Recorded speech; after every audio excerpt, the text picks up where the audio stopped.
you wanted the best, you've got the best podcast. The hottest podcast in the world.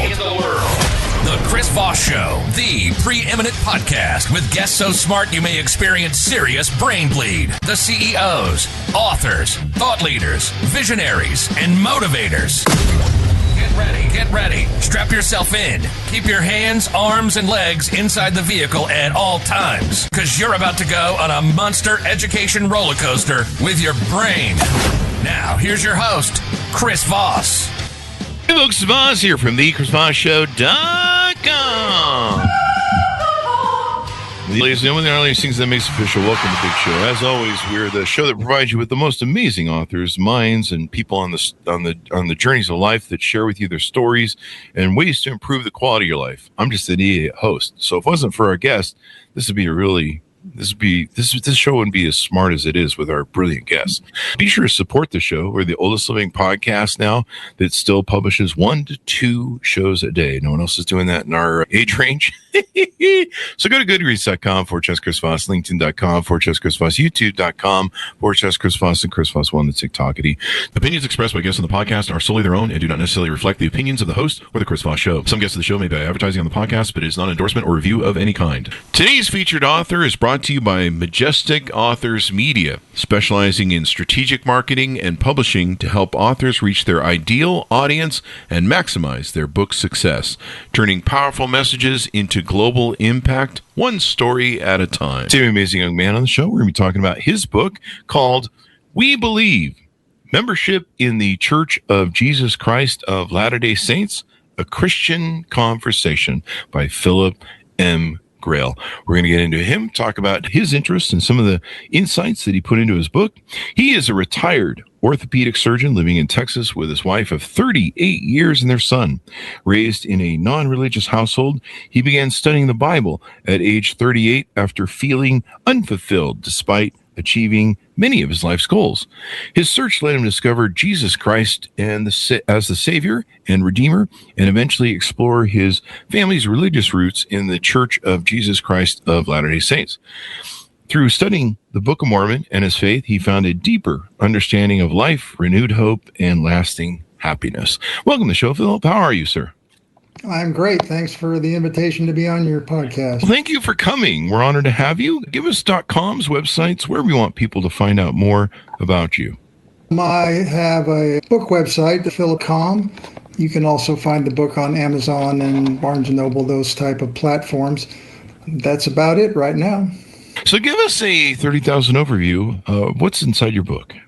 Basically, it is a olive branch handout to the world of Christianity to build bridges of understanding between Christian faiths, the history of Christianity and its reaction to the Church of Jesus Christ of Latter-day Saints has been one that's been, I'd say one of contention. And I don't think that should necessarily be the case. I think peoples that are purporting to want to live the life of a discipleship in Jesus Christ should treat each other like he recommended we do. I find that we don't always do that, and that comes from both sides of the aisle. So it's just a way for me to try to dispel some of the erroneous information that Christians use to criticize the church. Not that there aren't differences between the Church of Jesus Christ of Latter-day Saints and other Christian denominations, but they certainly aren't of the, I don't think that should keep us from being able to talk to each other. And I've been a witness to those contentious. There was another one that I had that was a little bit better, but a little bit, not nice. But when I lived in Utah 20 years ago, whatever, how long, 2000 before that, and before that. So yeah, 20 years ago, I worked at one point with a company that they sold edited films that they took out all the sex, violence, swear words, and all that sort of stuff. And much to the chagrin of Hollywood, because you're messing with art, and I think eventually the FCC ended up shutting them down over some false stuff and bad things they were doing. But when I worked with him, he had a big organization. They would edit these movies and then resell them and stuff. And so they would sell them to churches, and usually they would target churches, and then they would get the churches to open up their membership, and then they would sell these movies to them. And we started getting newsletters from the Southern Baptists and other Christians around the nation. They put us on their list, and then I would talk to a lot of them. And it was wild because I'd been living from 2004. I came when I was 12 or 13. And so I was here about 20 years, I think, before I moved out. And they would say stuff to me that was just beyond comprehension. They'd be like, so what are the Mormons like walking around with their black capes and their horns? What's seeing them in the streets? And you're like, what drugs are you on, man? Of course, back then you couldn't check what an average street in Utah looked like with Google Maps yet. But the stuff they would come up with about Mormons, and you're like, no, you would try and correct them. You'd be like, no, I walk around downtown all day long. They don't wear horns. They don't wear capes or black or some sort of get up like Matrix or something. And you're like, no, there's not. They just kind of do their thing. And so, yeah, it was wild, some of the crazy stuff they would say to me. And I'd be like, yeah, that's not true. They're just human beings walking around, man. I was like, I don't know where you're getting this information. And I imagine that was 20 years ago, it's probably worse or the same. I don't know. There are some things in the church's history that cause even people in the church to scratch their head a little bit. And so there are some things that, when taken out of context, look a little bit worse than they really are. But in my research in writing the book, I didn't get all the answers I was looking for in regards to those things. What were some things? Were there any things that you found that surprised you in the volume of what you wrote in your research, or things that maybe you thought you really had tried to help other Christians understand Mormons and what they're up to? What were some of the maybe standouts that you came across? I had the horns. That was always the weirdest shit.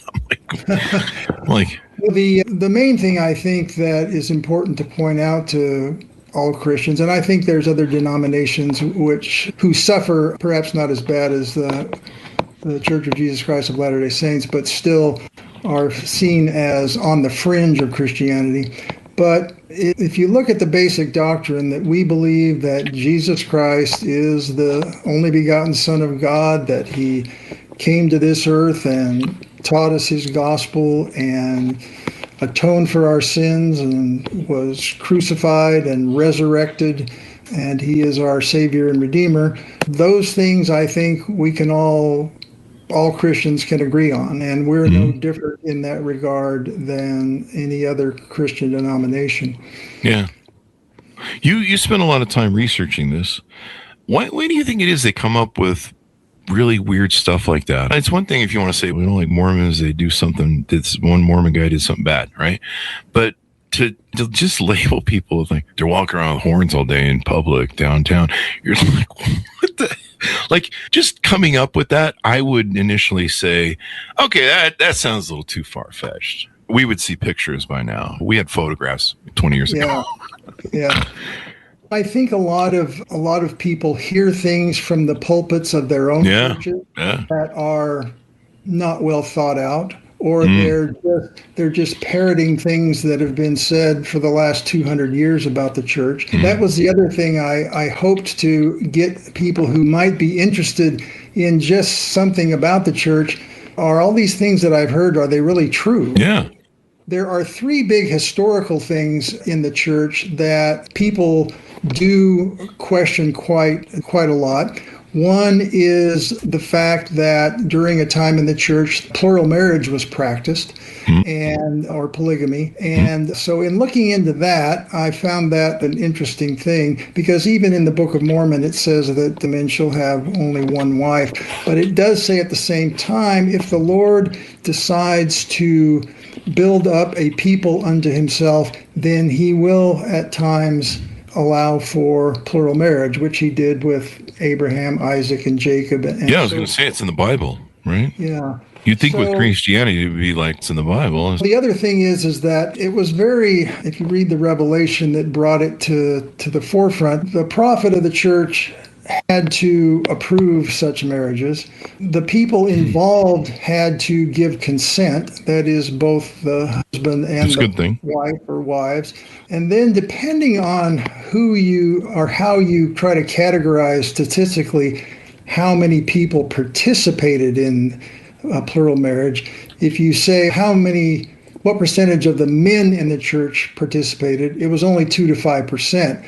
But if you talked about the number of families or the number of persons that were involved in plural marriage relationships, the number goes quite up quite a ways.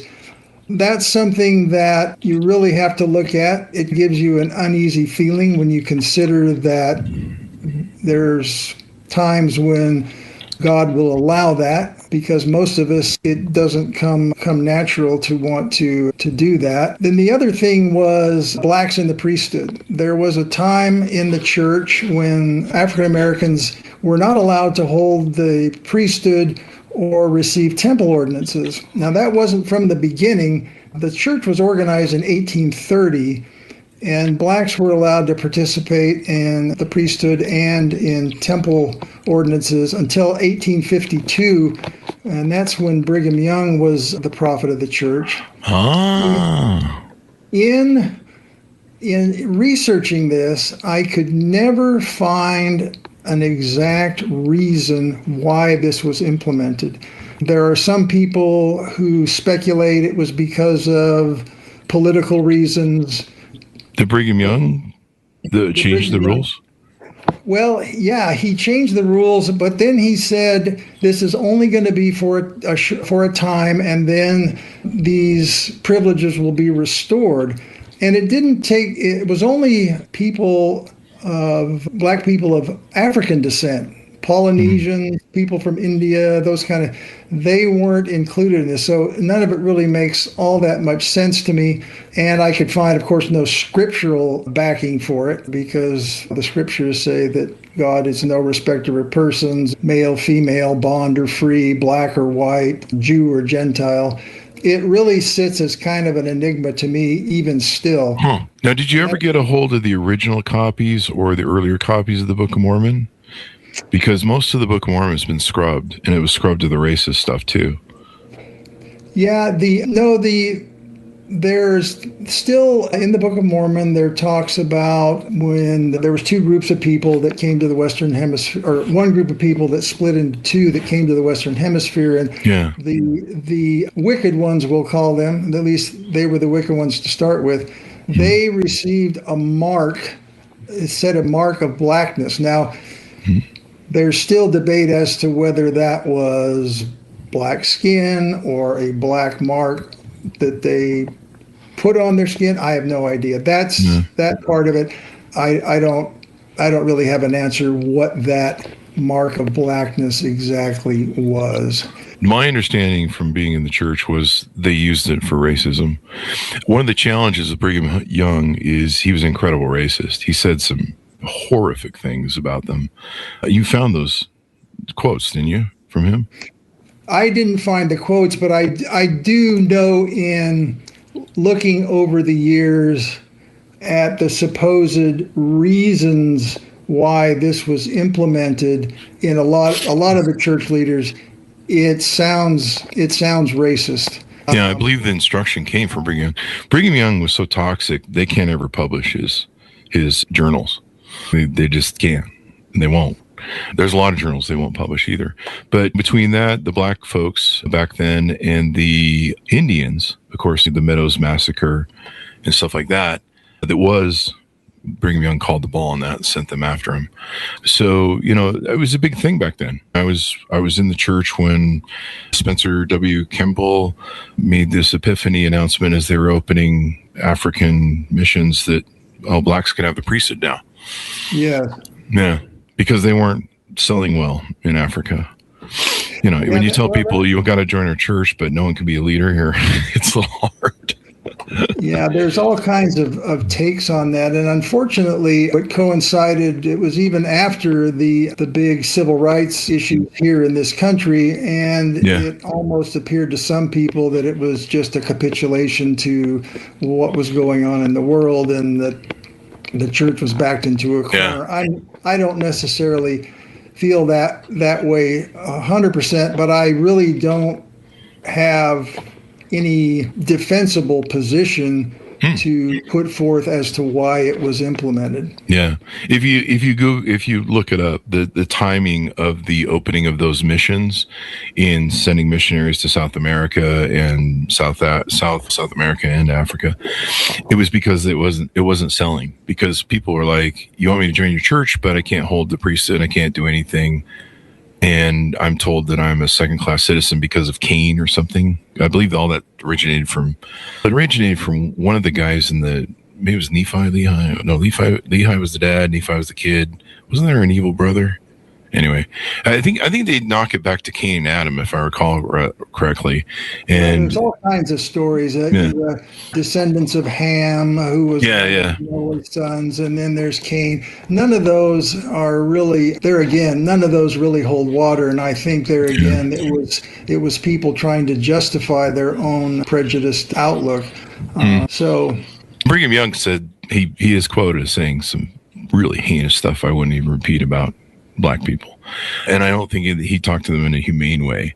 And so when you hear the quotes that he made and the way he discussed it, you can only guess what's in that journal. They won't publish. I've not seen any of that stuff myself, so I can't really comment on it. Yeah.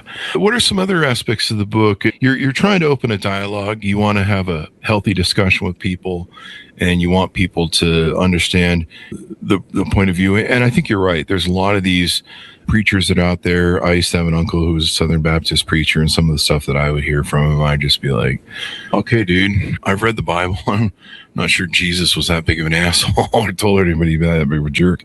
But it's whatever, man. Money's money. You gotta put fear into people and to control them. And some of the things I saw, like I said, we get all these calls from the South, and they'd be like, do the Mormons do this? And you're like, under what you just said is so dumb. Not you, the person that contacted me. What you just said is so dumb. The fact that you would consider that's a reality is just, I don't know. I think somebody said, don't the Mormons do human sacrifices? And you're like, what? Like that would be legal and just stupid stuff. Yeah, when they went to build the temple here in Dallas in the early 80s, there was a group of Baptists that were all up in arms because they didn't want to have those Mormons bringing corpses in and having them baptized. The baptism for the dead, they thought, was involving dead people as opposed to proxy baptisms for people who had died in the past. So that was an interesting misconception. The bottom line is I guess what it boils down to is, if you're going to hate me, I want you to at least know why you hate me and not have it be false information. But that's cynical. I really do think that most people don't really want to hate people, even though we become quite polarized. When we sit down next to each other, if we don't know their political party or their religious bent, we can oftentimes just have the greatest conversations and no one's the wiser. I think that we need to look at each other as the humans that we are, and if you're interested in delving into somebody's religion, I don't think the first thing you want to do is jump on them when they say something. Oh, you're one of those crazy folks, because it goes nowhere. Nobody gets changed of their opinion in situations like that. Yeah. And that was the other thing about polygamy. Polygamy was in the Bible, and polygamy was necessary back then because there were so many men that lost and died and fell by the wayside during that trek. The trek, I was just up the other day, 2 weekends shooting it, photographing it. So this is the Place Monument. I'm not sure if you're familiar with that, but that's basically what they say. Brigham Young stood at this peak, and it's the view of the valley is incredible. That's why I was up there, and they got these little cool buildings they built. But I'm just thinking about that view. It's a hell of a view. It's sad they didn't put apartments or buildings on it. They have buildings, but you can't really see the view. But and the beautiful sunsets too. You can see the Great Lake that I think they thought it was a normal lake, not a saltwater scurvy lake. And so it was just amazing what they did. And I drove up the canyon that leads to that, and it's very tiny, very small. And I went up to the East Canyon, and I just thought about the small distance that I was doing in 110-degree heat, 105-degree heat. And I was just thinking, man, these people did this with these carts. Yeah. And here's a fun fact. I don't know if you know this, but if you ever come to Utah and you drive from the top to the bottom, or from Salt Lake to Las Vegas, St. George, every one of those cities along that line is a day's travel by cart. So you may see the distance between, there's Beaver and there's, what's the other place? There's Beaver and Fillmore. Yeah, those might be like a 30-minute drive for you and I. That was a whole day of cart operation. So if these guys want to go to Vegas and, I don't know, party it on, I don't know. They did settle Vegas, actually. They built the first fort there. And the fort's still there. But when you think about the distance they would travel just to go do something, and you're just like, my God. And the heat and water and bugs and lions and tigers and bears and Indians and all that stuff. It's pretty crazy to think about. They did quite a job of settling that area. Yeah. Even up into Idaho and down into Arizona as well. Brigham Young's, we're building the state out. They can't, we're claiming it. But so many people died. It was between the Indians, scurvy, snakes, and lions and tigers and bears and stuff. And women do tend to outlive men. They have a better gene pool because they carry the species forward. If all women die, we're really screwed at the propagation of the species concept. Men can die, but not women. And so you had all these women. He had, I think it was 75 wives or something like that. And I remember, I don't know that number. Let me see if I can pull it again. But so he had a lot. And I remember he complained to Mark Twain when Mark Twain came through. He was married to 56 wives. I stand corrected there. That's why you should always Google stuff, folks, even if I say it. And 56 wives. He had 57 children by 16 of his wives. All right, I'm not going to figure all that math out. But yeah, he had a lot of wives. But a lot of these were women that couldn't take care of themselves. Their husbands had died, probably along that 2,000, 3,000 mile journey, whatever it was, from Missouri to Utah. I mean, sometimes I go out there. I was out in the plains out in Tooele last week, and there's this huge, giant, massive valley, almost this, maybe not as big as Salt Lake City, but it's huge. And I just thought of the hand carts out there in the middle of nowhere, just trying to push them. And I think what it got me was this is the place monument that they have there.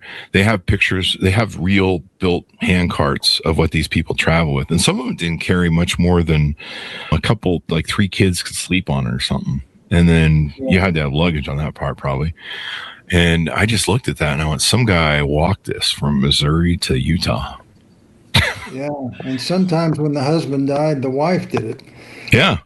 It was, so you kind of had to have polygamy back then. It was a thing. And so, I don't know. Nowadays, I do the joke, and I've done this joke for 20 or 30 years because I saw what was coming of the dissolving of the middle class. Thanks, Reagan. I'm still waiting for my trickle-down economics check. But I always joke that someday we're going to have an economy and inflation, and the middle class is going to be downtrodden into the lower class, that we're a 2-income economy. You're going to need 3 incomes to survive. So we're all going to have to go to polygamy to pay the bills. And we're kind of there now, if you've seen gas prices. Yeah. Things are getting tough, that's for sure. Seriously, I know people, they have 2 double incomes. They make a lot of money, and they're like struggling. I make a lot of money. I don't have a wife and kids, and I'm pretty smart with my money and debt, but it wouldn't take much to put me in the poorhouse if you took some of it away. And so I'm just sitting there looking, maybe I should get a wife with a job and money, and maybe get me 2 or 3 wives. I'll just move down to, what's that weird alcove at the bottom of Utah where they have the plagues? Oh, there with the border of Arizona. Yeah, down there. Get down there. Yeah. Have you gotten a response yet from any Christian folks yet? I'm not sure how long the book's been out. It's been out since January. It's been out since January, and like I say, the marketing has just barely gotten going. Okay. So it really hasn't. I've sent some copies to some pastors. One is my wife's not a member of the church, and she listens to a pastor out on the East Coast, and I watch with her, and for most of the broadcasts that he has, I say I agree with everything he said. Now there are times when I don't agree, and I think it's interesting when he makes comments about members of the church that are stereotypical and not really well informed. I sent him a copy, but I haven't heard anything. Yeah. That'll be interesting to see if he reads it. I don't know why they can't just stand on their own merits and be like, hey, our church is great and let's study the Bible more. In fact, you know what's funny is I think on Monday or Tuesday of this week, 2 days ago, we had somebody on who was raised in a household where the father or mother was Lutheran and devout. They have a whole family history of Lutheranism. And then the other spouse, I can't remember which it was, the wife or husband, was devout Christian, devout Catholic. And they have a huge history. And not only that, they were German Lutheran and Italian Catholic, which if you understand World War I or World War II, the Germans and the Nazis didn't get along well, and they wanted to enter the Vatican property. And so they have a sordid history, really, liking each other. But you could have been one of those families. That sounds even worse than... Yeah. That reminds me, I did send a copy to the Pope, but I... Oh, did you? But I heard from him. Since he's American, I figured he should at least read it, but I haven't heard back. I sent one after Secretary Hegseth came out a few weeks ago and said that the military is no longer going to consider Church of Jesus Christ of Latter-day Saints a Christian religion. I sent Donald Trump a copy and said he ought to distribute it to his cabinet and let them maybe reassess. I got a form letter back from President Trump. That did shock me. And in fact, I have a lot of Catholic friends. I have a lot of friends from everywhere. And they were surprised too. And there was a bunch of religions they left off whatever that list they made at the Pentagon. And it was really surprising because I'm like, I knew this was a theocracy we're trying to overthrow democracy with, but I didn't realize it was only certain religions are the right ones, according to them, right? And I was like, wow, that's a ballsy move. That's kind of interesting. They pulled that stunt. I know the Mormons got upset, and I can't remember if it's been changed back or not. I think they backpedaled a little bit. The bottom line is what's contained in somebody's mind very rarely changes. It's as we've become less prejudiced as a society. I've always felt that people just keep their thoughts to themselves and they're more politically correct than they used to be. I'm not sure that they're any less prejudice. Yeah. In some cases, I think that. Yeah, a lot of people hid that, and then it kind of came out in 2015, and you started looking at people like, I didn't know you were incredible racist. You've been playing along this whole time. And they're like, yeah, Donald Trump says I can be a racist, so I'm letting it all out. So I would agree with you. People tend to keep it under wraps and hide it. Maybe we should call them closet racists. I think that's probably appropriate. Yeah, it's people got their things. So you've told the story. Now, what do you think about this thing where the churches come out and said they don't want to be called Mormons, but the problem is they still use it everywhere. In fact, there's still commercials, I think. Well, the church itself has basically taken the word Mormon out of everything. And the reason I think it is because originally that term Mormon was used as a derogatory term by opponents of the church, just based on the term the Book of Mormon. Yes, the church wants to be known as the Church of Jesus Christ of Latter-day Saints, which is a mouthful. Yeah. But there really is no such thing as the Mormon Church, and there never has been. But it became so common in the vernacular, not only of the country but in the church itself, that it's taken a long time and will take a long time to erase that word as a description of a member of the Church of Jesus Christ of Latter-day Saints. I think they were using it maybe as a cudgel against them, where they were saying they're not true Christians, they're Mormons, so they're not Christians. So it's like a little word game. And I think that's where the true name of the church comes in to help substantiate the fact that we are. But there again, I think people are going to have to decide for themselves, and I would rather have them try to decide for themselves than listen to their pastor or their preacher up there on Sunday pounding the pulpit and talking about the satanic horde that are the Mormons or that kind of thing. It is pretty interesting. I can vaguely remember all the weird stuff that they would call us up and be like, "So what's it like?" And you're like, "Dude, like." Some of the stuff they've come up with just so imaginative. You're just like, what world are you living in, man? Because people don't walk around in America like that. And you know, it was just always weird. And they would hear it from different places. So, it's a good thing you're laying that foundation out there for people. And do you address the big kerfuffle they got in where they were hiding the huge hedge funds they built with tithing money, and they were hiding it not only from their members but the IRS? And they got caught. Do you step into that at all? So here's my take on that. The whistleblower on that, to me, was a guy who thought that the funds ought to be used in a different manner. That is, and typically more in the present, helping poor and needy, even though the church does spend quite a bit of money in all those kind of things. But what people have to realize is that for those of us who believe, we also believe that there's something coming up in the not too distant future, the second coming of Jesus Christ to the earth. And we know that the times leading up to that are going to get pretty difficult for everybody, including... And so I think the church has to have reserves in anticipation of the needs that are going to be coming forth. So I wasn't really up on the nitty-gritty of what they thought, what SEC regulations or that kind of thing were breached. I just found it interesting that some guy could think that he knew better how to distribute the funds than the church was doing. And I think he was just a little short-sighted. But anyway, it's one of those things that it tried the faith of some members. A lot of things do. I remember I was in college and at the University of Utah, and these letters came out that supposedly had been written by Joseph Smith that were basically somehow fake, or that said the church. So they were implied the church wasn't what they said it was, and then they found out that they were all fake. So people get trials of their faith all the time, and it's something we all have to work through. Yeah. That was a famous case where the guy, I think he tried to blow some people up or blew some people up because he was trying to hide his him forging the documents. And I think he went to jail. I think it was a whole big thing back then. But no, I think the two biggest elements of that was the concern for the fact that they admitted they hid it because they were worried that their tithing income would fall off. So they hid it from their members. The other thing is it was a clear criminal violation of the IRS code, and they've pled guilty to that and paid the reparations.